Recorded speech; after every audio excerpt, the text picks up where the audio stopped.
occupent de ce fait naturellement les premiers rangs au Maroc, d'autres genres plus particuliers, s'ils ne sont pas tout à fait spécifiques au pays, sont employés pour la capture du gibier marin.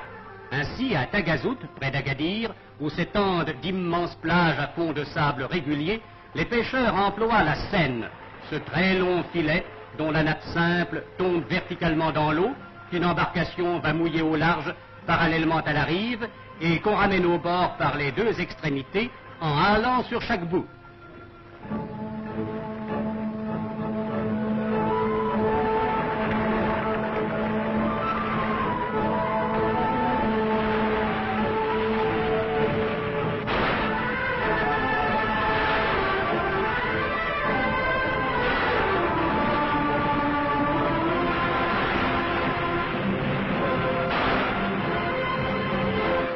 La pêche à la senne ramène surtout au Maroc les plantureuses ombrines qui naguère prenaient le chemin des villes à dos de chameau, mais qui maintenant sont conduites par camion jusqu'au marché ou jusqu'à la conserverie voisine.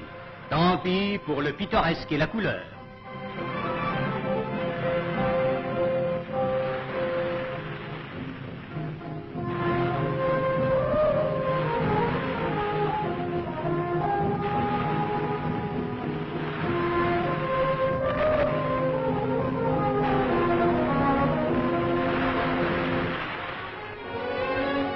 Comme pour les sardines, des conserveries se sont établies pour le traitement des poissons de grande taille. Tassergales, ombrines et thons, par exemple, qui foisonnent dans ce coin d'Atlantique. Infailliblement reviennent ici à l'esprit les analogies criantes avec l'abattoir. Ces gros poissons qu'on décapite à la chaîne, qu'on ouvre et qu'on tranche dans de vastes bâtiments modernes, rappellent immanquablement les images violentes et crues de boucherie. Boucherie marine qui donne son sens plein au développement de la pêche marocaine.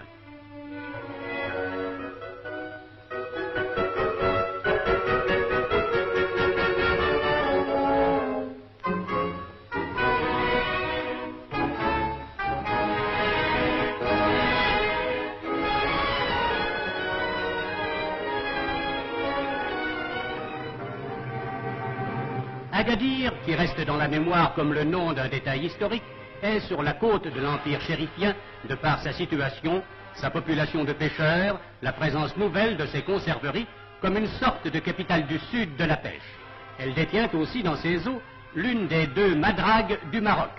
La madrague est une sorte d'enclos fixe, formé de filets et de pieux, dans lequel les poissons sont conduits par une sorte de labyrinthe jusqu'à un enclos réduit nommé la chambre de mort, autour de laquelle les barques se rangent pour relever le filet qui forme le fond de cette chambre et ramener le poisson à la surface.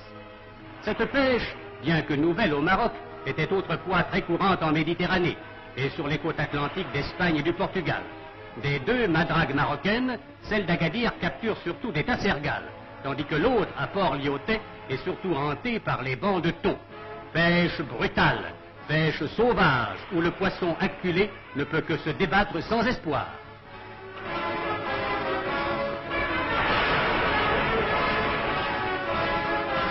Et peut-être cette pêche à la madrague est-elle le vrai symbole des pêcheries marocaines, sous un ciel de feu, sur une mer tiède, dans une frénésie de mouvements et de couleurs, et dans le miracle de l'abondance.